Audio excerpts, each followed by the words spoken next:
नमस्कार, आप सभी का बहुत बहुत स्वागत है। मेरा नाम रूबिका लियाकत है। टाइम्स नाउ नव भारत पर इस वक्त आप देख रहे हैं न्यूज की पाठशाला। 8:50 हो चुके हैं और आपका न्यूज की पाठशाला में दाखिला हो चुका है। मैडम आ चुकी है। क्लास आपसे जुड़े हर उस विषय की है जिसे पढ़कर आप देश के सजग नागरिक बनते हैं। न केवल अपने अधिकारों के लिए आवाज उठा पाते हैं बल्कि कर्तव्यों को भी याद रखते हैं। तो चलिए शुरू करते हैं आज की क्लास इस वादे के साथ कि पढ़ाऊंगे ऐसा कि कभी किसी ने नहीं पढ़ाया होगा। सबसे पहले आपको आज बता दूं कि पाठशाला में क्या क्या और कौन कौन से सब्जेक्ट्स रखने वाली हूं।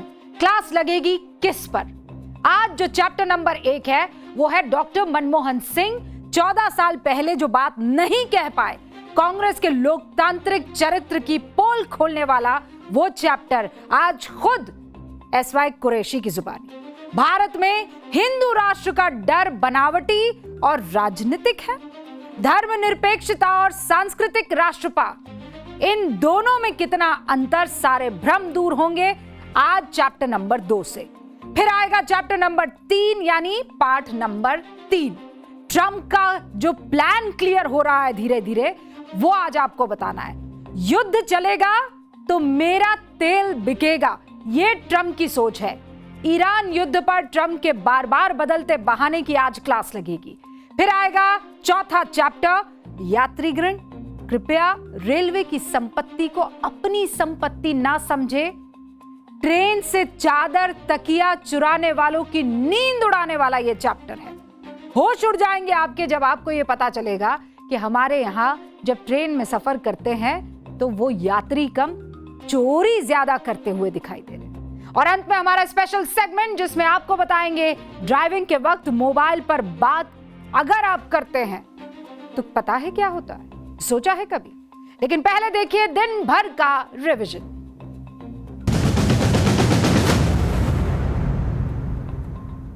26/11 मुंबई आतंकी हमले को लेकर गृह मंत्रालय के पूर्व अंडर सेक्रेटरी आरवीएस मणि ने एक बड़ा बयान दिया है। उन्होंने कहा कांग्रेस और पाकिस्तान की खुफिया एजेंसी आईएसआई के बीच फिक्स्ड मैच था। बीजेपी ने जम्मू कश्मीर के सीएम उमर अब्दुल्ला को एक लीगल नोटिस भेजा है। विधायकों के खरीद फरोख्त वाले बयान पर 7 दिन के अंदर माफी मांगने की मांग की है। 100 करोड़ का डेफेमेशन केस की भी बात। अयोध्या राम मंदिर सीईओ पद के लिए आवेदन जारी है। 18 जुलाई शाम 4 बजे तक कर सकते हैं आवेदन। स्नातक की डिग्री के साथ 20 साल का अनुभव जरूरी। हिंदू और राम भक्त वैष्णव होना जरूरी। ज्ञानवापी श्री कृष्ण जन्मभूमि और संबल विवाद में आपसी सुलह वार्ता विफल। दोनों पक्षकार बातचीत से रास्ता निकालने को नहीं है तैयार। अब सुप्रीम कोर्ट में रास्ता निकालने के आसार दिखे। दतिया में चुनाव प्रचार के वक्त छलका नरोत्तम मिश्रा का दर्द। आशुतोष तिवारी के लिए वोट की अपील करके मंच पर ही रो दिए नरोत्तम। 10 जुलाई को टिकट कटने के बाद वो पहली बार जनता के बीच पहुंचे थे।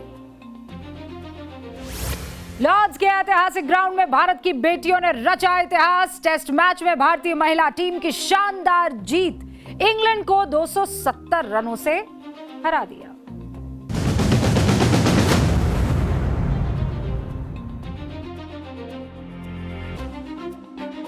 तो चलिए शुरू करते हैं आज का पहला चैप्टर। पाठशाला की शुरुआत आज राजनीतिक विज्ञान यानी पॉलिटिकल साइंस की क्लास से करेंगे, क्योंकि लोकतंत्र के लिए राजनीति उतनी ही जरूरी है जितना खीर के लिए दूध। इसी लोकतंत्र के लिए संवैधानिक संस्थाओं की भी उतनी ही जरूरत है जितनी राजनीति की जरूरत राजनेताओं को है और जनता को है। लेकिन जब राजनीति अपनी मर्यादा भूल जाती है और सवाल अपने ही संवैधानिक संस्थाओं पर उठाने लगती है तो फिर लोकतंत्र का आधार हिलने लगता है, स्थिति बिगड़ने लगती है और सवालों के घेरे में वो तमाम लोगों के साथ साथ लोकतंत्र भी आ खड़ा होता है। और इसीलिए आज आपको एक बहुत ही महत्वपूर्ण खबर से रूबरू करवाना हमारी जिम्मेदारी है। आज जो सबसे बड़ी खबर आई वो आई पूर्व मुख्य चुनाव आयुक्त शहाबुद्दीन याकूब कुरैशी, जिन्हें हम एसवाई कुरैशी के नाम से जानते हैं, उनकी किताब के एक अंश से। उस किताब का नाम है India and I 100 memories not a memoir. इस किताब में 2012 के उत्तर प्रदेश विधानसभा चुनाव के दौरान के कुछ किस्सों का जिक्र है और उन्हीं किस्सों से निकला एक बड़ा सवाल और पुराने वक्त का जिन्न भी। जो एक किस्सा है चुनाव आयोग के खिलाफ तत्कालीन मनमोहन सिंह सरकार के कुछ मंत्रियों के कमेंट का है, जब उनकी शिकायत मनमोहन सिंह से की गई थी और मनमोहन सिंह ने एसवाई कुरैशी को घर पर बुलाकर कहा था कि आपको अगर ऐसा लगता है तो मैं आत्महत्या कर लूंगा। सोचिए, भारत का प्रधानमंत्री, दुनिया के सबसे बड़े लोकतंत्र का प्रधानमंत्री, भारत की मुख्य चुनाव आयुक्त से कहता है कि मैं आत्महत्या कर लूंगा, ये सोचने या कहने से पहले। इतनी बड़ी बात कहने की जरूरत आखिर मनमोहन सिंह को क्यों पड़ी? ऐसा क्या हो गया? आप भी ये जानना चाहेंगे? हुआ ये जो ना भूतो ना भविष्यति।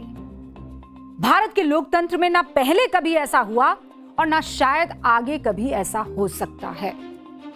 जैसा मैंने आपको बताया, 2012 वो साल, महीना था फरवरी का। देश के सबसे बड़े राज्य उत्तर प्रदेश में विधानसभा चुनाव हो रहे थे। वही चुनाव जिससे जीतकर पहली बार अखिलेश यादव उत्तर प्रदेश के मुख्यमंत्री बने थे। उसी दौरान केंद्र में कांग्रेस के नेतृत्व वाली गठबंधन की सरकार थी। मनमोहन सिंह मुखिया थे। उत्तर प्रदेश से कांग्रेस को बहुत सी उम्मीदें थी, क्योंकि 2009 के लोकसभा चुनाव में कांग्रेस ने 20 साल बाद डबल डिजिट में सीटें जीती थी। कांग्रेस के 21 सांसद जीत कर आए थे और यूपी में इससे बड़ी सफलता 84 में कांग्रेस को तब मिली थी जब इंदिरा गांधी की हत्या हो गई थी और उसके बाद एक संवेदना की लहर उठी थी। 2009 में जब कांग्रेस को इतनी बड़ी सफलता मिली तो उम्मीद बढ़ना लाजमी था। उम्मीद बढ़ी और इसके बाद आया साल 2012 का वो चुनाव। कांग्रेस पूरे अग्रेशन में अपने सभी वोट बैंक को साधने के लिए उत्तर प्रदेश पहुंचती है। उत्तर प्रदेश में कांग्रेस के उस वक्त सबसे बड़े नेताओं में शुमार थे तत्कालीन केंद्रीय कानून मंत्री सलमान खुर्शीद। सलमान खुर्शीद अपनी पत्नी लुईस खुर्शीद के लिए चुनाव प्रचार कर रहे थे। वो तब फर्रुखाबाद जिले के कायमगंज सीट से कांग्रेस के टिकट पर चुनाव लड़ रही थी। दिन था जनवरी का 9 तारीख साल 2012। अपनी पत्नी के चुनाव प्रचार के दौरान सलमान खुर्शीद वादा करते हैं मुसलमानों से कि वो उन्हें 9% आरक्षण देंगे। इस बयान के विरोध में भारतीय जनता पार्टी चुनाव आयोग पहुंचती है, शिकायत करती है। खुर्शीद साहब कहते हैं कि उनको कोई फर्क नहीं पड़ता। तब की बात, यह आदर्श आचार संहिता का उल्लंघन है, उनसे कहा जाता है। चुनाव आयोग 9 फरवरी 2012 को सलमान खुर्शीद के बयान को आदर्श आचार संहिता का उल्लंघन मानता है और उन्हें इंस्ट्रक्ट करता है कि ऐसा वो फ्यूचर में नहीं करेंगे। बतौर कानून मंत्री आदर्श संहिता का पालन करना और करवाना खुर्शीद साहब की जिम्मेदारी हो जाती है। लेकिन वो एक कहावत है ना, जब सैया भय कोतवाल तो डर काहे का। यहां तो सैया ही सलमान खुर्शीद साहब थे, खुद कानून मंत्री, तो वो क्यों चुनाव आयोग की बात मानते भला? तो चुनाव आयोग के निर्देश के 48 घंटे के भीतर खुर्शीद साहब फिर से अपने बयान को दोहरा देते हैं और क्या कहते हैं, गौर फरमाइएगा। कहते हैं उत्तर प्रदेश में कांग्रेस की सरकार आई तो मुसलमानों का आरक्षण बढ़कर 9% कर देंगे और वो कहते रहेंगे ये बात। ये खुर्शीद साहब कह रहे हैं कि वो कहते रहेंगे ये बात चाहे चुनाव आयोग उन्हें फांसी पर ही क्यों ना चढ़ा दे। यानी देश में चुनाव करवाने वाली संवैधानिक संस्था चुनाव आयोग को देश के तत्कालीन कानून मंत्री चैलेंज कर देते हैं कि फांसी देनी है तो दे दो भैया, हम जो कह रहे हैं करके रहेंगे और हम जो कह रहे हैं वो कहते रहेंगे। अब चुनाव आयोग करता क्या? सुप्रीम कोर्ट तो है नहीं कि वो किसी को फांसी दे दे या फांसी की सजा सुना दे। वो तो सिर्फ नैतिकता का पालन करने के लिए नेताओं को निर्देश दे सकता है या फिर ज्यादा से ज्यादा फटकार लगा सकता है, शो कॉज नोटिस दे सकता है। और जिस कानून मंत्रालय का जिम्मा देश में कानून को स्थापित करना होता है, वही अगर मानने को तैयार ना हो या उसी मंत्रालय का मुखिया मानने को तैयार ना हो तो फिर क्या कीजिएगा? एक चारा था, राष्ट्रपति। भारत के लोकतांत्रिक इतिहास में पहली बार एक खत लिखा गया और वो खत इस वक्त मेरे पास मौजूद है और उस खत के ऊपर बिल्कुल ऊपर की तरफ लिखा हुआ है top most priority by special messenger. तारीख है 11 फरवरी 2012। बकायदा इस पर मौजूद है वो टाइम भी जो 7 बजे का दिखाया जा रहा है। ठीक है, रिस्पेक्टेड राष्ट्रपति जी, और उसमें the commission is approaching you with serious dismay and a deep sense of urgency that requires your kind intervention in midst of the poll process in the state of Uttar Pradesh. और फिर मैं आपके लिए ये अलग अलग बिंदु लेकर आई हूं। As a union minister of law and minorities affair, he यानी Salman Khurshid, he has an added responsibility of ensuring that the model code of conduct is observed in letter and spirit so that elections are conducted in a free and fair manner. Shri Khurshid has been seen in television media today making statements to the effect that he would pursue the line of his earlier announcement irrespective of whatever the commission directs. In fact, the union minister goes on to say that he would stick to his line even if they hang me, चाहे वो मुझे सूली पर या फांसी पर लटका दे। ये खत लिखा जाता है तत्कालीन राष्ट्रपति को। देश के तत्कालीन मुख्य चुनाव आयुक्त SY कुरैशी ये पत्र लिखते हैं तत्कालीन राष्ट्रपति प्रतिभा देवी सिंह पाटिल को, और पत्र में देश के कानून मंत्री सलमान खुर्शीद की शिकायत बकायदा की जाती है। Thank you sir. ये खत आप समझ गए? कानून मंत्री के रिएक्शन ने एक चिंताजनक स्थिति पैदा कर दी। मंत्री ने चुनौतीपूर्ण और आक्रामक रुख अपनाया, ये कहा गया, और ये अप्रत्याशित है। चुनाव आयोग को चुनौती खुद कानून मंत्री दे रहे हैं। कानून मंत्री की जिम्मेदारी है कि वो चुनाव आयोग को ताकतवर बनाए, वो तो आयोग की गरिमा को ठेस पहुंचा रहे हैं। राष्ट्रपति तुरंत और जरूर हस्तक्षेप करे। फ्री एंड फेयर चुनाव करवाने के लिए ये बहुत जरूरी है। इस खत का लब्बो-लुबाब यही था। ये शब्द उस कांग्रेस सरकार के कानून मंत्री के लिए लिखे गए जिसके नेता आज हर बात पर संविधान निकाल लेते हैं, जिसके नेता आजकल हर बात में चुनाव आयोग को बीजेपी का एजेंट बता देते हैं, जिसके नेता मुख्य चुनाव आयुक्त की जाति खोज लाते हैं। वो कांग्रेस जब केंद्र में थी तो देश के संवैधानिक संस्था की कितनी इज्जत करती थी। इस पत्र का एक एक शब्द चीख चीख कर उसकी सच्चाई बता रहा है। उस पत्र के बाद सलमान खुर्शीद ने चुनाव आयोग से अपने बयान के लिए माफी मांगी, पर बात यहीं रुकी नहीं। तत्कालीन मुख्य चुनाव आयुक्त SY कुरैशी इस शिकायत को तत्कालीन प्रधानमंत्री मनमोहन सिंह तक भी ले गए। उस वक्त एक छोटी सी शायद दावत रखी थी SY कुरैशी साहब ने, ईद मिलन समारोह। कुरैशी साहब के किताब के मुताबिक उस पूरे घटनाक्रम के कुछ महीने बाद एक ईद मिलन समारोह हुआ। कुरैशी साहब ने वहां पर मनमोहन सिंह के प्रेस सेक्रेटरी हरीश खरे को बुलाया था, उन्हें सारी कहानी वहां पर बताई, प्रधानमंत्री को इस बात की जानकारी देने को भी कहा। खरे के जरिए यह बात मनमोहन सिंह तक पहुंच गई। मनमोहन सिंह ने कुरैशी साहब को मिलने के लिए बुलाया, इनफैक्ट फोन किया। मुलाकात के दौरान उन्होंने ये कहा, घर आइए मुलाकात करते हैं। हरीश ने मुझे बताया, ये कह रहे हैं मनमोहन सिंह, हरीश ने मुझे बताया कि आपने क्या कहा। अगर आप ऐसा सोचते हैं कि अगर हमने ऐसा किया है, ये करने या कहने से पहले मैं सुसाइड कर लूंगा। हालांकि कुरैशी साहब ने बाद में कहा, मेरी बात कुछ मिनिस्टर्स के बर्ताव के बारे में थी, आपके बारे में नहीं थी। लगभग 20 मिनट तक ये बात चलती रही। मतलब देश के पूर्व प्रधानमंत्री मनमोहन सिंह को यह पता ही नहीं था कि उनके मंत्री क्या कर रहे हैं, क्यों बोल रहे हैं, किसको कह रहे हैं, उनके मंत्रियों के कहने का असर क्या हो रहा है। अब सोचिए, आज अगर कानून मंत्री को लेकर देश के मुख्य चुनाव आयुक्त ऐसा पत्र लिख दे तो क्या हो जाएगा। मतलब सोच सकते हैं कितना हंगामा मचेगा, क्या क्या आरोप विपक्ष की तरफ से लगेंगे। इतनी बड़ी चीज हो जाती है कि पत्र लिख दिया जाता है आप में से कितने लोगों को इस लेटर की जानकारी आज से पहले थी? बताइए मुझे, कितने लोगों को इसके बारे में पता था? कितने लोगों को पता था कि सीईसी ने मंत्री की शिकायत में राष्ट्रपति को पहली मर्तबा पत्र लिखा कि ये लोग हमारी बात नहीं सुन रहे हैं? मैं दावे के साथ कह सकती हूं, आप सबका जवाब ना ही होगा।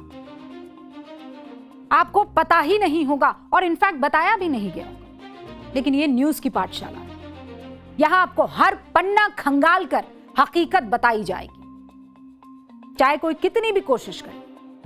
आज की क्लास में राहुल गांधी जी को भी हिस्सा लेना चाहिए। उन्हें मालूम तो चले, पता तो चले कि जब वो सांसद थे, जब आरोप लगते थे कि मनमोहन सरकार का रिमोट कंट्रोल कहीं और है, तब उनके मंत्रीगण चुनाव आयोग की कितनी इज्जत किया करते थे, क्योंकि उनके सलाहकार तो उन्हें सच बताएंगे नहीं। जिस राहुल गांधी को अक्सर संविधान खतरे में लगता है, उन्हें पता होना चाहिए और पता चलना चाहिए कि कांग्रेस कैसे संविधान और संवैधानिक संस्थाओं की इज्जत किया करती थी। खैर, एसवाई कुरैशी साहब की किताब से आज ये सच्चाई सबके सामने आई, तो हमने उन्हें भी आज न्यूज की पाठशाला में बतौर गेस्ट फैकल्टी शामिल किया। हमें निमंत्रण भेजा, उन्होंने कबूल किया और मुझे खबर मिली है कि वो न्यूज की पाठशाला में इस चैप्टर में हिस्सा लेने के लिए जुड़ भी गए हैं। बहुत बहुत स्वागत है एसवाई कुरैशी साहब आपका। सबसे पहला सवाल, पूर्व सीईसी एसवाई कुरैशी जब किताब लिखते हैं और वो चर्चा में आती है खास मौके को लेकर, मनमोहन सिंह का आपसे ये कहना कि मैं अपने सपने में भी ऐसी बात नहीं सोच सकता, इससे पहले तो मैं सुसाइड करना पसंद करूंगा, सीधा उन्हीं से जब आपने ये बात की तो वो वाकया क्या था, जरा आप न्यूज की पाठशाला के दर्शकों को बताएंगे? देखिए, ये हुआ था कि 2012 के जब यूपी के इलेक्शन हुए, मैं सीईसी था, तो उस वक्त कांग्रेस के एक मिनिस्टर जो law minister of the land थे, सलमान खुर्शीद साहब, लेकिन इलेक्शन की हीट में उन्होंने कोई मॉडल कोड वायलेट कर दिया कि जी जब वो लोग पावर में आएंगे तो माइनॉरिटीज का कोटा डबल कर देंगे। तो उस पर फौरन बीजेपी ने रिटन कंप्लेंट की और उसमें ये देखा कि मॉडल कोड तो इनका था वायलेशन, तो हमने उनको सेंश्योर कर दिया। तो उसके ऊपर कांग्रेस के कुछ नेता, हमें पता लगा कि वो बड़ी आप जैसे हमारे मीडिया फ्रेंड्स के जरिए कि वो लूज टॉक करते हैं कि ये इलेक्शन कमीशन को भी गाली देते हैं, एसवाई कुरैशी को भी देते हैं। तो भाई मुझे पर्सनली आप गाली दीजिए, बहुत शौक से, मुझे कोई फर्क नहीं पड़ता, लेकिन एक इंस्टीट्यूशन जिसकी एक गरिमा है और जिसकी क्रेडिबिलिटी है, उसके ऊपर आप उंगली उठाएंगे, तो वो मंजूर नहीं था। तो मेरी मीडिया एडवाइजर थे मनमोहन सिंह जी के, हरीश खरे साहब, उनको मैं सोशली कहीं मिला तो मैंने उनसे कहा कि देखिए आपके कुछ लीडर इस किस्म की जो लूज टॉक कर रहे हैं, ये ठीक नहीं है। मैं अगर ये मीडिया को बता दूंगा इस किस्म की बात आप लोग कर रहे हैं, तो यू विल आपको मुंह छुपाने को जगह नहीं मिलेगी। तो उन्होंने कहा कि मैं पीएम को बता दूं। मैंने कहा पीएम की इत्तला के लिए तो ये मैं अर्ज कर रहा हूँ। तो अगले दिन पीएम साहब का मुझे फोन आया, बिल्कुल ही पैनिक में, कुरैशी साहब मैं आपसे बहुत अर्जेंटली मिलना चाहता हूँ। मैं जब गया तो वो गेट दरवाजे पे इंतजार कर रहे थे और मुझे जब अंदर लेके गए, इस कुर्सी पे हम दोनों बैठे ही थे, उन्होंने कहा कुरैशी साहब मुझे हरीश ने जो कल के बताया आपका कन्वर्सेशन, अगर आप मेरे बारे में ऐसा सोचते हैं तो मैं तो सुसाइड कर लूंगा। तो जब मैंने फिर 15-20 मिनट मुझे उनको काम करने में कि सारी आपके लिए नहीं थी, ये तो आपको सिर्फ बताने के लिए कि आपके मंत्री कर रहे हैं, ताकि आप उनको चेतावनी दे दें कि चुप हो जाओ, ऐसी बकवास ना करो। तो उन्होंने कहा कि बिल्कुल, कभी भी आपको कोई शिकायत हो बस टेलीफोन उठा के मुझे ही बताना। लेकिन कुरैशी साहब, तब आपने अपने ऊपर किसी तरह का कोई प्रेशर, कोई दबाव महसूस किया सरकार की तरफ से, किसी मंत्री की तरफ से, कि आपने हमारे मंत्री के खिलाफ कैसे इस तरह का कोई पत्र लिख दिया, ऐसा कुछ? सवाल ही नहीं पैदा होता, सवाल ही नहीं पैदा होता। गवर्नमेंट हमसे डरती थी और हमारी पॉलिसी भी बड़ी क्लियर थी कि सरकार से हम एक आर्म्स लेंथ डिस्टेंस रखेंगे, जो कॉन्स्टिट्यूशनल मैंडेट है। कॉन्स्टिट्यूशन में यह है कि एक दफा मैं जब अपॉइंट हो जाऊं सीईसी, तो सरकार मुझे, जिसने मुझे अपॉइंट किया, वो मुझे छू नहीं सकती, ना तो मेरा तबादला करना तो दूर की बात, मुझसे बात नहीं कर सकती। ये जान के डिस्टेंस किया है कि एग्जीक्यूटिव का प्रेशर इलेक्शन कमीशन पे ना आए। उस इंडिपेंडेंस का इस्तेमाल हमें करना चाहिए था, हम करते थे। और वो यही वजह है कि इलेक्शन कमीशन की इंडिपेंडेंस पे कोई उंगली नहीं उठा पाता था। तो जिसने उठाने की कोशिश की आपने देखा उस पर क्या क्या रिएक्शन हुआ था। अच्छा कुरैशी साहब, ये पूरा मसला तो आप जानते हैं कि 9% कर लेंगे 4.5% से है। आप खुद अक़लियत से ताल्लुक़ रखते हैं, माइनॉरिटी है, और कभी आपको ये महसूस हुआ कि आपके चेहरे को इसलिए फिट किया गया उस दरमियान उस दौरान क्योंकि आप मुसलमान थे? क्या आपको ऐसा कभी महसूस हुआ कि एक मुस्लिम हूँ इसीलिए मुझे यहाँ रख दिया गया या वहाँ उस इलाके में नहीं रखा गया, ऐसा कभी फील हुआ? नहीं, ये बड़ा आपने इंटरेस्टिंग सवाल किया। मुझसे पहली बार किसी ने इस तरह को पूछा कि आई वाज वेरी सेंसिटिव कि मुझे कोई भी जॉब एज ए मुस्लिम दी जाए। मैं blue blooded IAS officer, direct recruit, election exam वो एग्जाम दे के आया हूँ। मुझे मेरी काबिलियत के मुताबिक पोस्टें मिलनी चाहिए, जो मिलती थी हमेशा मिली। तो ऐसी सूरत में कोई भी चीज़ मुझे एज ए मुस्लिम दी जाए तो वो मुझे मंजूर नहीं थी। बल्कि जब मेरा नॉमिनेशन हुआ, कांग्रेस गवर्नमेंट तो 60-70 साल थी, उन्होंने उससे पहले कोई मुसलमान नहीं लगाया था। तो ऐसा नहीं कि उनकी कोई पॉलिसी थी। उस वक्त मेरा नाम उनको सूझ गया, उन्होंने अपॉइंट कर दिया, जो अच्छा हुआ। शुरू में टाइम्स ऑफ इंडिया की खबर थी कि first Muslim CEC। Frankly Rubika, मुझे वो सुन के तकलीफ हुई कि यार मैं मुस्लिम कमिश्नर नहीं हूँ, मैं इलेक्शन कमिश्नर ऑफ इंडिया हूँ। India is more important for me. Muslim में इसमें यहाँ पे कहाँ से आ गया? बहुत खूबसूरत बात कुरैशी साहब आपने कही है। अच्छा, आप जाए उससे पहले एक इम्पोर्टेंट बात, ये जो इलॉन मस्क और डोनाल्ड ट्रंप ने MOU साइन किया था, याद है आपको? उसमें कहा गया कि हम तो फंड करते हैं हिंदुस्तान के इलेक्शंस को, बड़े चर्चे उस पर हुए थे। क्या वाकई US जो है वो फंड करता है ये हमारे लोकतांत्रिक चुनावों को? इसमें कितनी सच्चाई है? जी जी जी, ये एक एपिसोड इसमें मैंने डाला है। अच्छा। क्योंकि बड़ा इम्पोर्टेंट था कि उसमें डोनाल्ड मस्क जब डोनाल्ड ट्रंप जब दोबारा आए तो इन्होंने एक डिपार्टमेंट बनाया सरकारी खर्चे को कम करने के लिए, और उन्होंने इलॉन मस्क को उसका हेड बना दिया। उन्होंने बहुत सारे डिपार्टमेंट बंद किए और उसमें USAID की फंडिंग भी बहुत काट दी। और USAID एक ऑर्गेनाइजेशन है जिसको फंड करता था, जिसका नाम था IFES, international foundation for electoral systems. तो वो 150 कंट्रीज में इलेक्शन को और डेमोक्रेसी को प्रमोट करने के लिए काम करते थे। रिटायरमेंट से 13 दिन पहले मैंने IFES से एक MOU साइन किया था। अच्छा, वो उसको लेके ये सारा हंगामा हुआ। अच्छा, वो MOU की भी हकीकत बता दूं। मैंने उससे कुछ दिन पहले इलेक्शन कमीशन के अंदर एक इंस्टीट्यूट बनाया था, training institute called India international institute of democracy and election management, IIDEM। उसमें अपने लोगों को तो ट्रेन करना ही था, लेकिन चूंकि हमारी रेपुटेशन इतनी अच्छी थी तो दूसरे देशों से भी रिक्वेस्ट आती थी। हमने कहा तुम्हारे लोगों को भी हम सिखाएंगे और फ्री सिखाएंगे, एक पैसा नहीं लेंगे। तो उस वक्त लेकिन हम फ्री तो सिखा देंगे, लेकिन अब केनिया की टीम या नाइजीरिया की टीम, साउथ अफ्रीका की इंडिया कैसे आएगी? वहां पे हमने IFES से ये एग्रीमेंट किया, MOU किया कि भैया इनको लाने का काम आपका। अच्छा, तो पूरा खेल यहाँ था। All right. अच्छा, अब एक आखिरी सवाल, और ये तमाम स्टूडेंट्स जानना चाहते हैं और दर्शक न्यूज़ की पाठशाला के जानना चाहते हैं। आजकल बड़ा दोष दिया जाता है इलेक्शन कमीशन पर कि विपक्ष को जानबूझकर हराया जा रहा है। आप कितना यकीन रखते हैं? क्या EVM को बदला जा सकता है, उसकी टेम्परिंग की जा सकती है? क्या वोट चोरी हो सकती है? वोट चोरी नहीं, वोट चोरी अब जो इलेक्टोरल रोल के थ्रू होने लगे EVM के जरिए, तो वोट चोरी मैं आज तक समझता हूँ एटलीस्ट हमारे वक्त की बनाई हुई मशीन है, अभी तक कोई नई जनरेशन आई नहीं है, इम्पॉसिबल था। और VVPAT उस पर चेक था कि रैंडमली चेक कर लीजिए, जितनी वोट मशीन दिखा रही है उतनी पर्चियां दिखा रही हैं, बराबर हो गई। लाखों मशीनों के चेक किएगा, कभी भी कोई डिस्क्रिपेंसी निकल के नहीं आई। तो इससे बड़ा EVM का प्रूफ और क्या हो सकता है? कुरैशी साहब, वक्त इतनी इजाजत दे रहा है, लेकिन डिटेल में आपसे बैठकर चर्चा करनी है, एक बढ़िया सा इंटरव्यू करेंगे। बहुत बहुत शुक्रिया हमारे साथ जुड़ने के लिए। और ये रही SY कुरैशी साहब की किताब, इसे जरूर आप पढ़िएगा। बहुत बहुत शुक्रिया। तो ये थे हमारे गेस्ट फैकल्टी, गेस्ट टीचर, जिनको आपने एक्सक्लूसिव सुना है। अब अगली क्लास का रुख करते हैं, जिसमें आज हम लोकतंत्र और राष्ट्रवाद का चैप्टर लेकर आए हैं।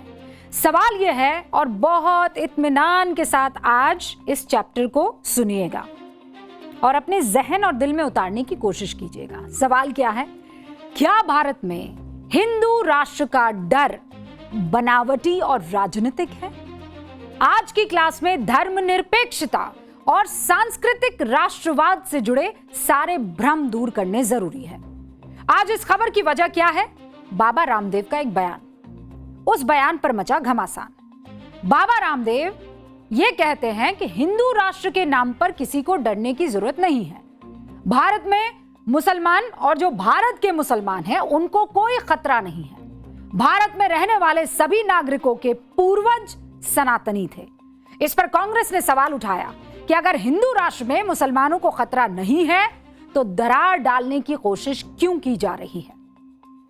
याद कीजिए, सिर्फ 2 दिन पहले अफगानिस्तान के मंत्री मौलवी अता-उल्ला ओमारी ने भारत की धरती पर खड़े होकर क्या कहा था? न्यूज की पाठशाला में हमने आपको दिखाया और सुनाया था। ओमारी ने कहा था कि अफगानिस्तान और भारत का क्या एक है? डीएनए एक है। रिवीजन करा रही हूं। ओमारी ने क्या कहा था? भारत और अफगानिस्तान का डीएनए एक है और इस सच्चाई को स्वीकार करने में ना उन्हें कोई गुरेज है, ना ही पूरे अफगानिस्तान को गुरेज है। ओमारी के इस बयान पर अफगानिस्तान में कोई हो हल्ला नहीं मचा है। अफगानिस्तान के किसी मौलवी या मौलाना या इस्लामिक संस्था ने ओमारी के बयान पर ना ही नाराजगी जताई, ना ही फतवा जारी किया, ना ही कट्टर इस्लामिक तालिबान हुकूमत के अपने मंत्री के इस बयान पर आंखें लाल करके वो कौड़े और पत्थर जो मारते हैं ना वो मारे। ऐसी कोई खबर नहीं आई। लेकिन बाबा रामदेव ने जो बात कही उस पर हमारे देश में तलवारें खिंच गई। कोई कह रहा है कि मुसलमान किसी के बाप से नहीं डरता, तो कोई बाबा रामदेव पर दरार डालने का आरोप लगा रहा है। आपको पूरी बात बता दूं, बाबा रामदेव ऐसा कह क्यों रहे हैं जिस पर कुछ लोग इतना झल्ला रहे हैं। बाबा रामदेव ने कहा कि भारत में रहने वाले सभी लोगों के पूर्वज सनातनी थे। मुसलमानों को अपने पूर्वजों की परंपराओं को अपनाना चाहिए। भारत में मुसलमानों और ईसाइयों को किसी प्रकार का खतरा नहीं है। हिंदू राष्ट्र से किसी को डरने की जरूरत नहीं है। यह सब कहा बाबा रामदेव ने। देखा जाए तो बाबा रामदेव ने कोई नई बात नहीं कही है। इससे पहले कई संगठन, संस्थाएं, भारत से पाकिस्तान तक की नामचीन हस्तियों ने यह बात कह दी है। बीजेपी हमेशा कहती रही है कि हिंदू राष्ट्र का मतलब बहुसंख्यकवाद नहीं बल्कि सांस्कृतिक राष्ट्रवाद है। देश की सबसे बड़ी अदालत भी ये कह चुकी है कि हिंदू धर्म वे ऑफ लाइफ यानी जीवन जीने की एक शैली है, एक तरीका है। आरएसएस प्रमुख मोहन भागवत कई बार कह चुके हैं कि भारत में रहने वाले सभी लोगों का डीएनए एक है। पूर्व कांग्रेस नेता गुलाम नबी आजाद ने यह माना है कि भारतीय मुसलमानों के पूर्वज हिंदू थे। बाद में उन्होंने धर्मांतरण किया। कई पीढ़ियों की पर्ची निकालने वाले बाबा बागेश्वर भी कह चुके सभी भारतीय मुसलमानों के पूर्वज हिंदू थे। और पाकिस्तान के रक्षा मंत्री ख्वाजा आसिफ ने भी यह मान लिया है कि उनके अपने परिवार सहित कई कश्मीरी मुस्लिम परिवारों के पूर्वज हिंदू थे। लेकिन बाबा रामदेव ने यह बात कह दी तो बवाल मच गया। कांग्रेस से लेकर AIMIM गजब का रिएक्शन दे रहे हैं। सुनिए आप।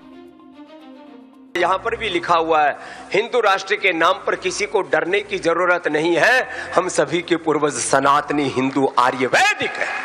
ये सामने भी लिखा हुआ है, गेट में भी यही लिखा हुआ था। डरते क्यों भाई? कुछ लोग कहते हैं हिंदू राष्ट्र बन जाएगा तो मुसलमान कहां जाएंगे? मुसलमान कहां जाएंगे? अपने पूर्वजों की परंपरा को अपनाओ।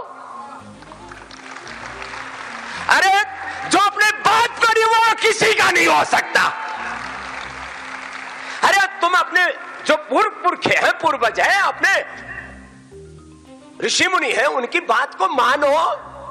तुम दाढ़ी रखो, मूंछ कटाओ, कैसी भी टोपी ओढ़ हो, पगड़ी पहनो, कैसे भी वस्त्र पहनो, चरित्र अपने पूर्वजों जैसा रखो। कोई खतरा नहीं है हिंदुस्तान में मुसलमानों को, ईसाइयों को भी। मुसलमान डरता किसी के बाप से भी नहीं है। कायदे कानून का पालन करते, संविधान में रह के अपनी बात करते, इसलिए घबराने डराने वाली बात तो आप छोड़ दो।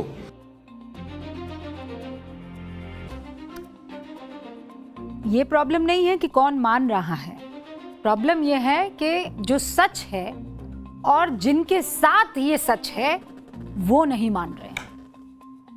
आरएसएस प्रमुख मोहन भागवत भी एक बात कह देते हैं कि भारत के सभी लोगों के पूर्वज हिंदू थे, लेकिन इस बार उनके बयान में एक नयापन है। मोहन भागवत हिंदुओं को 4 कैटेगरी में बांट रहे हैं। बड़ा इंटरेस्टिंग है, सुनिए। वो कहते हैं कि अखंड भारत में 4 तरह के हिंदू है। कितने? 4 तरह के हिंदू। नंबर 1, ऐसे लोग जो खुद के हिंदू होने पर गर्व महसूस करते हैं। ठीक है, नंबर 1। नंबर 2, ऐसे लोग जो मानते हैं कि वो हिंदू हैं लेकिन उन्हें कोई गर्व महसूस नहीं होता कि वो हिंदू हैं। फिर तीसरा नंबर, ऐसे लोग जो खुद की हिंदू पहचान को जाहिर करने से बचते हैं। फिर चौथा नंबर, ऐसे लोग जो ये भूल गए हैं कि उनके पूर्वज हिंदू थे। 4 कैटेगरी में बांट दिया। मोहन भागवत ने 4 तरह के हिंदुओं की बात कही, लेकिन मैं आज आपको हिंदुओं की 5वीं कैटेगरी के बारे में बताना चाहती हूं। हिंदुओं की 5वीं कैटेगरी देखने को मिली यूपी के जौनपुर जिले के डेरी गांव में।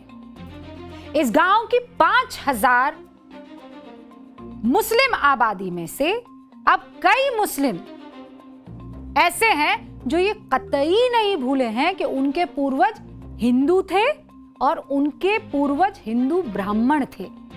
इसीलिए वो सभी मुस्लिम अपने सरनेम के आगे ब्राह्मणों वाले टाइटल जैसे दूबे, चौबे, मिश्रा, पाठक लगाने लगे हैं।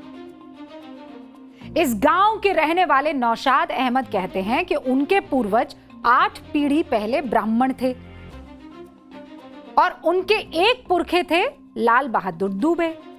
लाल बहादुर दूबे धर्मांतरण करके बाद में बन गए लाल मोहम्मद। समझा? लाल बहादुर दूबे धर्मांतरण करते हैं और फिर बन जाते हैं लाल मोहम्मद। इसीलिए अब नौशाद अहमद खुद को नौशाद अहमद दूबे लिखने लगे हैं। इसी तरह शेख अब्दुल्ला भी शेख अब्दुल्ला दूबे लिखने लगे। ये वो वाले शेख अब्दुल्ला नहीं, मैं उस गांव के शेख अब्दुल्ला की बात कर रही हूं। आप ये जानकर हैरान हो जाएंगे कि इंडोनेशिया के राष्ट्रपति प्रोबोवो सुबियांतो ने जनवरी 2025 में अपने भारत दौरे से ठीक पहले अपना डीएनए टेस्ट करवाया था। रिपोर्ट पता है क्या आई? रिपोर्ट आने पर सार्वजनिक घोषणा की गई थी कि उनका डीएनए भी भारतीय है। इस बात की गहराई को और ज्यादा समझने के लिए न्यूज की पाठशाला में योग गुरु बाबा रामदेव हमारे साथ जुड़ चुके हैं। आज ये भी गेस्ट फैकल्टी हैं। बाबा, बहुत बहुत स्वागत है आपका न्यूज की पाठशाला में। प्रणाम मेरी बहन रूबिका जी। पहला सवाल, हिंदू राष्ट्र से किसी को कोई खतरा नहीं, ऐसा कहने की क्या जरूरत पड़ गई बाबा? कि आपस में लोग डराते हैं जाति वर्ग समुदायों के नाम पर। हाँ। एक मजहबी उन्माद, आपस में घृणा नफरत लोग फैलाते हैं। राजनीतिक लोग एक पॉलिटिकल पोलराइजेशन करते हैं, तो मजहबी लोग भी सिया सुन्नियों के नाम पर, कैथोलिक प्रोटेस्टेंट्स के नाम पर, जातिवादी लोग ब्राह्मण क्षत्रिय वैश्य शूद्रों के नाम पर अलग अलग प्रकार से लोगों ने समाज को बांट दिया है।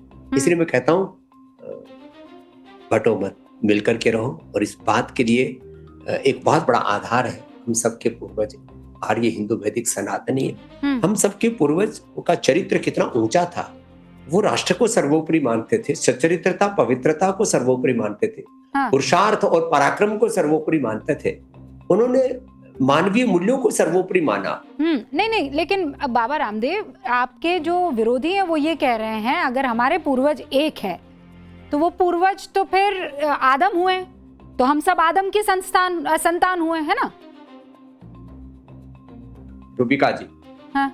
आपको मैं अपनी बहन क्यों कह रहा हूँ? क्योंकि मैं ये मानता हूँ कि भारत के जितने भी मुसलमान हैं उसमें से खुद भारत के मुसलमान इस बात को अलग अलग मौकों पर कहते हैं कि हम सब कन्वर्टेड मुसलमान हैं। और मैं भी मानती और दूसरी बात, मैंने तो 2009 में देवबंद में भी इस बात को कहा था कि आज हमारे मजहब अलग हो सकते, हमारे पूर्वज अलग नहीं हो सकते। तो जो इस्लामिक आक्रांताओं के पहले का भारत, उसमें तो सब हम मिलजुल करके ही तो रहते थे। पहले अंग्रेजों ने और उसके बाद में उसके बाद मतलब पहले मुगल और फिर अंग्रेज, हाँ। मुगलों ने, हाँ। और अब कुछ राजनीतिक पार्टियां और नहीं, कुछ अलग अलग मजहबी लोग, हम्म। ये लोगों को बांटने का काम। नहीं, और मैं यदि एकता की बात कर रहा हूँ, समानता की बात कर रहा हूँ, तो ये कौन सा गुनाह है? और मैं तो कहता हूँ यदि ये गुनाह है तो भी मैं तो कहूंगा इस बात को, और 99% लोग मेरी बात से सहमत हैं। नहीं, पर आप ये मानते हैं कि नहीं कि आपके पुरखे आदम थे? ये शब्द प्रयोग में आदम में कुछ लोग उसको इस्लाम से जोड़ते हैं, इससे आपत्ति है। मैं न हिंदू कह रहा हूं, ना मैं कोई और मजहबी तत्व कह रहा हूं। भारत देश का प्राचीन नाम आर्यवर्त देश। हम आर्य माने सभी के जो पूर्वज थे श्रेष्ठ थे, तो सबके पूर्वज श्रेष्ठ थे। अब ये जो आदम हवा वाली बात और एडम वाली बात और बहुत तरह की बातें फिर दूसरी आ जाती है इसके मतलब आप जो है एकदम उधर से निकलने की कोशिश कर रहे हैं, लेकिन कोई बात नहीं। लेकिन जब आप ये कहते हैं कि हिंदू राष्ट्र से किसी को कोई दिक्कत नहीं है, जब एक भगवाधारी योग गुरु एक संत ये बात कहता है, तो फिर ये मौका मिलता है ना लोगों को कहने का कि ये लोग संविधान बदल देंगे, ये तो उसी राह पर चल रहे हैं, रहे ही नहीं ये लोग संविधान के। नहीं, कहाँ संविधान बदलने की कहाँ बात आ गई? मैं तो कह रहा हूँ हिंदू राष्ट्र, आर्य हिंदू वैदिक राष्ट्र। अब इसको जरा सा शब्द का प्रयोग सुनिए आप। ये जो है हिंदुस्तान शब्द जो है तो मुगलों के समय ही प्रचलित हुआ। तो सिंधु से हिंदूर, हिंदुस्तान, और हिंदुस्तान जिंदाबाद तो हमारे मुसलमान भाई बोलते हैं, बड़े बड़े फंक्शनों में बोलते हैं। तो छोड़ो इन बातों को।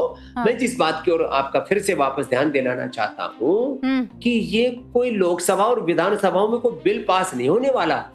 अपने जीवन में, अपने चरित्र में, अपने आचरण में हमें एक मूलभूत बदलाव लाना होगा। नहीं, पर आपके इस मूलभूत बदलाव की बात को लोग डर से जोड़ते हैं, लोग डराने की कोशिश करते हैं। सवाल ये कि हिंदुओं को जो लोग नफरत से जोड़कर हिंदू इज इक्वल टू डर, हिंदू इज इक्वल टू डराने वाले, उन लोगों को आप क्या कहना चाहेंगे जो डरा रहे हैं इसी शब्द से, हिंदू, हिंदुत्व?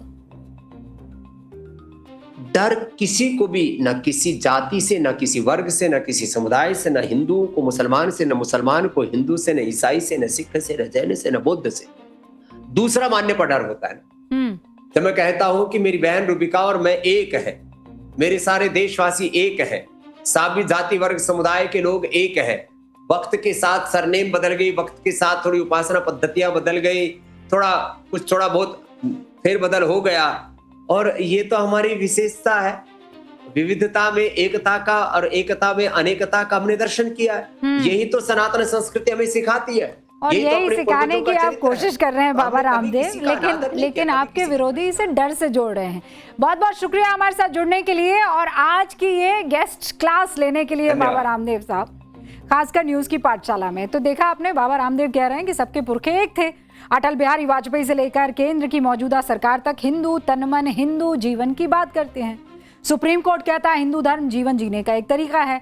सारी बातों को मिलाकर देखें तो हिंदू राष्ट्र को सांस्कृतिक राष्ट्रवाद की विचारधारा से जोड़कर दिखाने का बार बार जतन भी होता है और प्रयास भी होता है, जिसमें विरासत, इतिहास, भाषा, मूल्य साझा होते हैं। आपको एक दिलचस्प उदाहरण दिखाते हैं।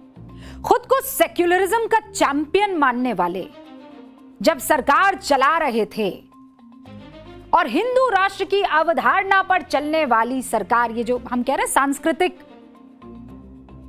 जो संस्कृति है वो आगे बढ़ाने वाली सरकार, दोनों में क्या क्या फर्क है? The seculars and the so called Hindu. 19 मई 1986 बड़ी खास तारीख है हमारे देश में। राजीव गांधी की सरकार ने 19 मई 1986 को सुप्रीम कोर्ट का फैसला पलट दिया, जिसके तहत तलाकशुदा मुस्लिम महिलाओं को अपने पति से गुजारा भत्ता पाने का अधिकार दिया था। इतिहास में यह मामला शाहबानो केस से मशहूर हुआ, जानते हैं ना? दूसरी तारीख 1 अगस्त 2019 नरेंद्र मोदी सरकार ने 3 तलाक रोकने वाले कानून की अधिसूचना जारी की। फर्क समझिए, सेक्युलर कहलाने वाली सरकारें इस देश में मुस्लिम महिलाओं से भेदभाव करने वाला कानून बनाया करती थी, और जिनके बारे में कहा जाता है कि वो संविधान बदल देंगे, हिंदू राष्ट्र बना देंगे, वो सरकार 3 तलाक के खिलाफ कानून बनाकर मुस्लिम महिलाओं को उनका हक दिलवा देती है। अक्सर ऐसे बयान सामने आते हैं कि देश का संविधान बदल जाएगा, भारत को हिंदू राष्ट्र घोषित कर दिया जाएगा। देश का जागरूक नागरिक होने के नाते आपको यह जानना चाहिए, आपका हक है। संवैधानिक रूप से यह संभव ही नहीं। कोई संसद में प्रचंड बहुमत लाकर भी ऐसा नहीं कर सकता है। आप कहेंगे ऐसा क्यों? इस बात को सवाल जवाब के जरिए समझाती हूं। पहला सवाल, भारत को हिंदू राष्ट्र क्यों नहीं बनाया जा सकता? यह सवाल आपके जहन में आ सकता है ना? जवाब सुन लीजिए। ऐसा इसलिए क्योंकि यह संविधान के बुनियादी ढांचे यानी बेसिक स्ट्रक्चर से जुड़ा मसला है। साल 1973 के ऐतिहासिक केशवानंद भारती बनाम केरल राज्य मामले में सुप्रीम कोर्ट ने क्लियर कर दिया था कि संसद के पास संविधान में संशोधन करने की शक्ति तो है, लेकिन संविधान के बुनियादी ढांचे को वो बदल नहीं सकती। और बुनियादी ढांचे में क्या क्या है? धर्मनिरपेक्षता भारतीय संविधान के बुनियादी ढांचे का अनिवार्य हिस्सा है। अब दूसरा सवाल, धर्म का पालन या धर्म के पालन को लेकर संविधान क्या कहता है? जवाब, अनुच्छेद 25। साफ तौर पर यह अनुच्छेद देश के हर नागरिक को किसी भी धर्म को मानने की आजादी देता है। तीसरा सवाल, वैसे तो सारे धर्म समान हैं, क्या संविधान में यह बात कही गई है या फिर किसी एक धर्म को ऊपर रखा गया है? संविधान के अनुच्छेद 14 ने जो समानता का अधिकार दिया है उसमें यह दर्ज है कि राज्य के किसी भी नागरिक के साथ धर्म के आधार पर भेदभाव नहीं किया जा सकता। आर्टिकल कौन सा है वो? आर्टिकल 14, अनुच्छेद 14।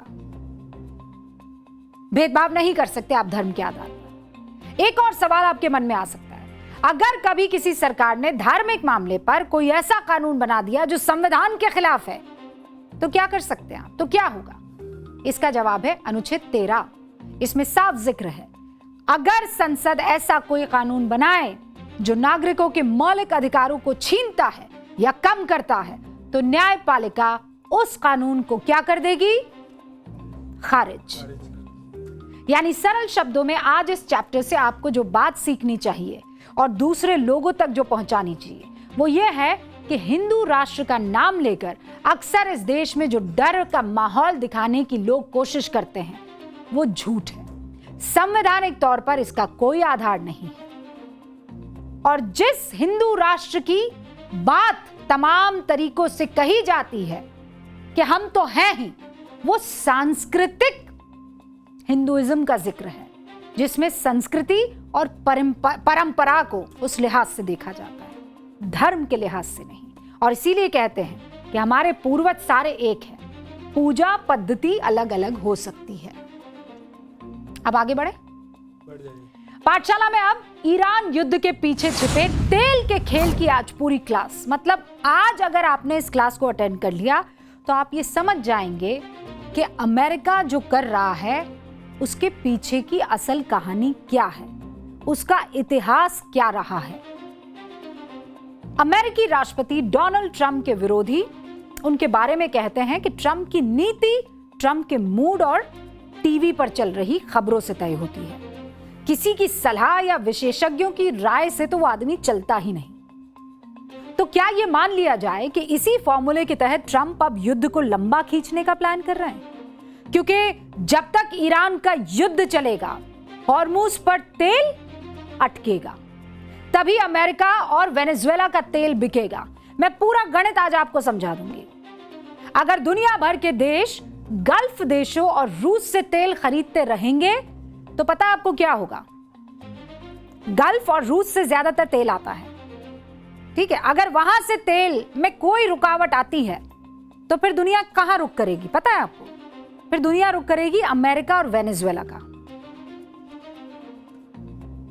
और इसीलिए अमेरिका ये जानता है कि किसी तरीके से इन दो इलाकों में ऐसा कुछ हो जाए ताकि अमेरिका और वेनेजुएला जो वो झुंझुना लेकर बैठे हुए हैं वो हाथ से जाए। यही कारण है कि ट्रंप ने अच्छे भले सीज फायर को तोड़कर तेल के दामों में फिर से आग लगा दी है। और ये हवाई बातें नहीं है। आप ट्रंप के बयानों को देखिए, उनके तर्क और दलीलें लगातार बदल रही है। पहला तर्क क्या दिया था जब ईरान पर इन्होंने अटैक किया था, तो याद है पहला तर्क ये दिया था कि परमाणु हथियार बना रहा है ईरान, इसीलिए युद्ध जरूरी है ना। फिर दूसरा तर्क दिया ईरान मेरी हत्या करना चाहता है, हत्या की साजिश रच रहा है ईरान और इसीलिए युद्ध जरूरी है। ठीक है, दूसरा तर्क। अब तीसरा तर्क, स्ट्रेट ऑफ हॉर्मुज की सुरक्षा करना बहुत इंपॉर्टेंट है, इसीलिए युद्ध करना जरूरी है। अब ये नया तीसरा तर्क आ गया है, यानी ईरान युद्ध पर सीजफायर करना ट्रंप का ढकोसला था, क्योंकि जब जब युद्ध चलता है तब तब अमेरिका का तेल एक्सपोर्ट बढ़ता है। अब आप मुझे बताइए कि इस युद्ध को रोकने में किसका नुकसान है? अगर हॉर्मुज में ऑयल शिप्स फंस जाएंगे तो किसका नुकसान होगा? गल्फ कंट्रीज का। और जब उनका नुकसान होगा और बाकी जो देश उनसे तेल खरीद रहे हैं तो वो कहीं और देखेंगे कि कोई और है जहां से तेल मिलता है। तो कोई और कौन है? अमेरिका और वेनेजुएला। इनके यहां से शिप दूसरे रास्ते से निकलेंगे। आज ये पूरा खेल थोड़ा विस्तार से आपको जानने की जरूरत है। ट्रंप के तेल वाले खेल को देखकर मशहूर फिल्म शोले का एक डायलॉग आपको सुनाती हूं, तैयार हैं? एक तो वो गब्बर है, एक वो वीरू है।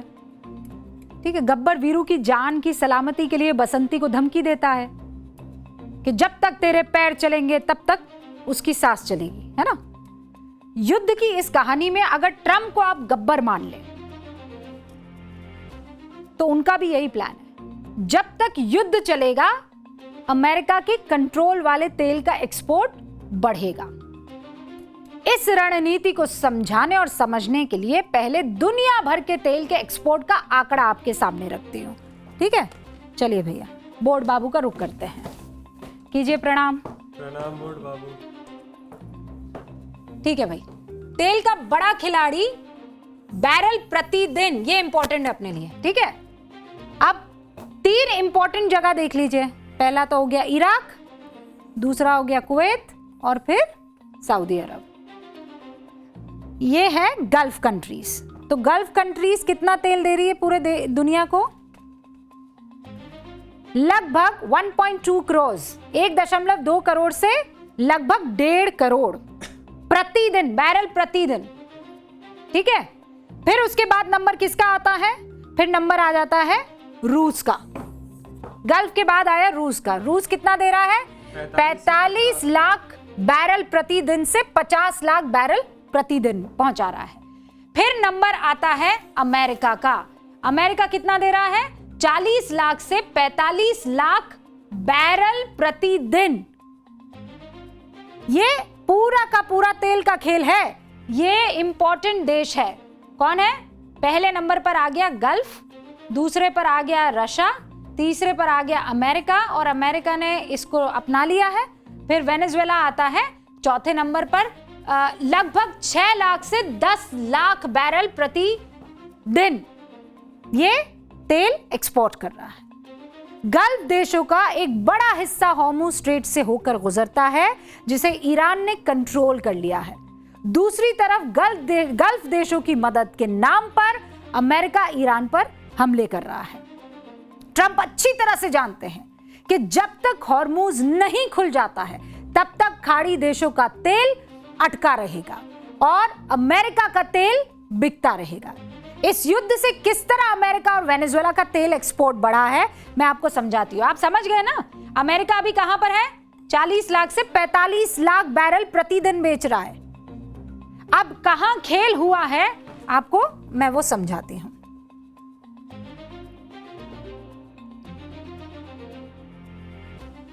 अब ये आ गया नोटपैड। अब तेल का खेल क्या है उसे समझिए आप।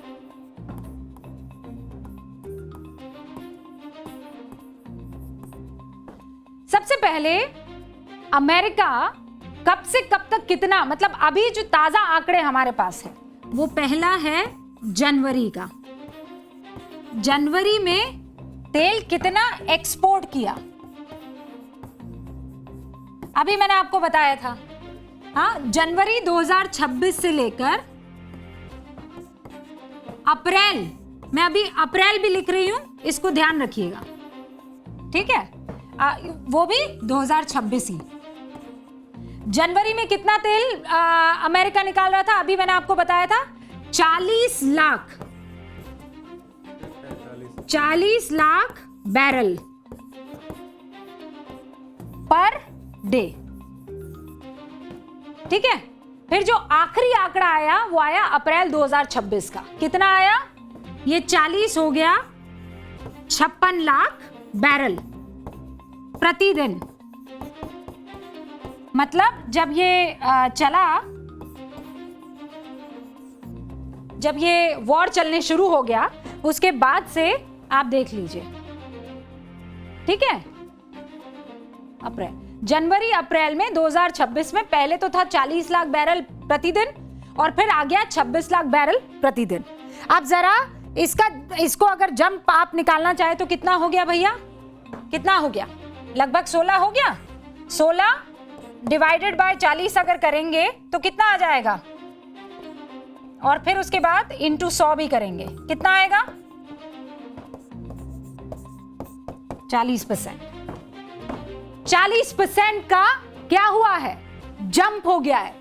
जो तेल कभी 40 लाख बैरल प्रतिदिन बेचता था अमेरिका, वो अप्रैल में हो गया 56। ये तो और आगे जाएगा, अप्रैल तक का ही अपने पास आंकड़ा है।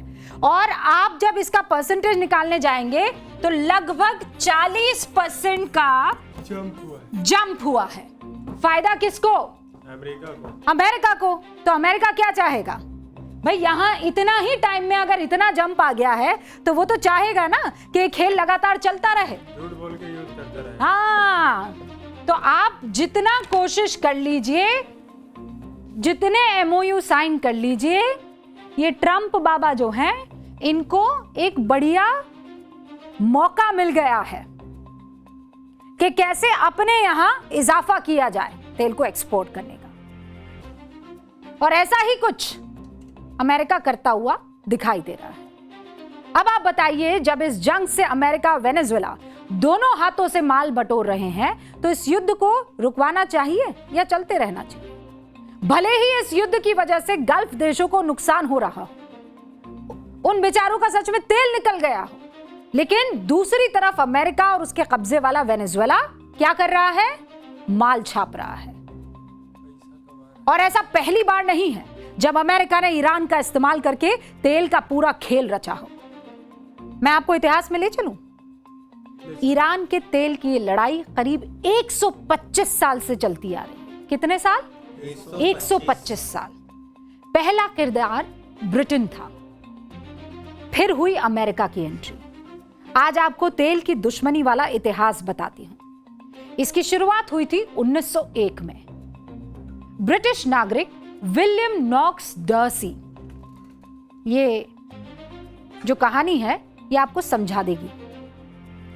विलियम नॉक्स डार्सी ईरान के शाह से 60 साल का तेल खोजने का अधिकार ले लेते हैं। 1908 में ईरान में पहली बार बड़े पैमाने पर तेल की खोज होती है। फिर 1909 में एंग्लो पर्सियन ऑयल कंपनी एपीओक की स्थापना होती है। 1914 में इस कंपनी में ब्रिटिश सरकार 51% हिस्सेदारी खरीद देती है। इसके बाद ईरान के लोगों में इस बात का विरोध होता है उनके तेल पर ब्रिटेन कमाई कैसे कर रहा है। फिर 1940 के दशक में ईरान में जो तेल को लेकर राष्ट्रवादी आंदोलन होता है वो बढ़ता चला जाता है। 51 में प्रधानमंत्री मोहम्मद मोसद्देक ने national Iranian oil company NIOC बनाई। इससे नाराज होकर ब्रिटेन ने अमेरिका की मदद मांगी। 53 में अमेरिका ने मोसद्देक सरकार को हटाने का एक प्लान बनाया, षड्यंत्र। अगस्त 1953 में मोसद्देक सरकार को हटाकर मोहम्मद रेजा पहलवी को सत्ता पर काबिज कर दिया। इसके बदले में 1954 में अमेरिका ईरान के तेल में 40% का पार्टनर बन जाता है। करीब 1978 तक अमेरिका ईरान के तेल पर मुनाफा कमाता है और इसके बाद 1979 में ईरान में इस्लामिक क्रांति आती है। अमेरिका को ईरान छोड़कर जाना पड़ता है। हालांकि उसके बाद बहुत सारे ह्यूमन राइट्स को लेकर दुनिया भर में बड़े बड़े आर्टिकल छपे, लेकिन जो पूरा तेल का खेल था वो आज समझ गए होंगे और एक बार फिर से ईरान उसी पेच पे फंस गया है। और अब हमारा स्पेशल सेगमेंट सोचा है कभी। सोचा है आपने कभी एक छोटी सी आपकी आदत सिर्फ आपका नहीं पूरे देश का भविष्य बदल सकती है? अरे सोचिए तो सही। आप गाड़ी चलाते हैं और आप सोचते हैं कि बस एक सेकंड ये फोन उठा लूं, बात कर लूं, और गाड़ी चलाते चलाते ही फोन पर बात कर लूंगा। और आजकल तो आप बड़े स्मार्ट हो गए हैं। आप क्या करते हैं, अपने उसमें फोन लगा देते हैं हेलमेट में, या फिर ब्लूटूथ का इस्तेमाल करते हुए एयरपॉड्स लगा देते हैं, और आपको लगता है अरे मेरा हाथ तो स्टीयरिंग पर ही है, हैंडल पर ही है, कुछ गड़बड़ थोड़ी हो रही है। सर, मैडम, आपका हाथ तो स्टीयरिंग पर है पर दिमाग ड्राइविंग पर नहीं है। और ये बहुत खतरनाक है। अगर 60 किलोमीटर प्रति घंटे की रफ्तार से आप गाड़ी चला रहे हैं और सिर्फ 5 सेकंड के लिए फोन पर देखा आपने, तो आप बिना देखे 100 मीटर गाड़ी चला लेते हैं। ठीक है, विज्ञान कहता है कि जब आप गाड़ी चलाते हुए फोन चलाते हैं तो इसे इन अटेंशन ब्लाइंडनेस कहते हैं। इन अटेंशन ब्लाइंडनेस का मतलब यह होता है कि आपकी नजरें जो देख रही है, दिमाग उसे फॉलो नहीं कर रहा है। आपका दिमाग कहीं और है और नजरें कहीं और। WHO की स्टडी कहती है कि इससे दुर्घटना का शिकार होने के चांसेस 4 गुना बढ़ जाते हैं। ड्राइवर का रिएक्शन टाइम यानी ब्रेक लगाने की जो क्षमता होती है ना आपकी, वो 48% तक धीमी हो जाती है। एक आंकड़ा बताऊं आपको, 2024 में 1571 एक्सीडेंट्स हुए फोन के इस्तेमाल करने। आप कहेंगे इतने ज्यादा थोड़ी, अभी सुनिए, 1571 सड़क हादसे हुए फोन का इस्तेमाल करने की वजह से। इनमें से 710 लोगों की मौत हो गई। इसीलिए अगली बार जब आप ड्राइविंग करते हैं और कोई फोन आ जाता है तो उसे देखकर पहले यह पता लगाइए कि यह इंपॉर्टेंट है या आपकी जान। फिलहाल मुझे इजाजत दीजिए, घंटी बज गई है। कल आपसे दोबारा मुलाकात होगी। कहां? न्यूज़ की पाठशाला में। इजाजत।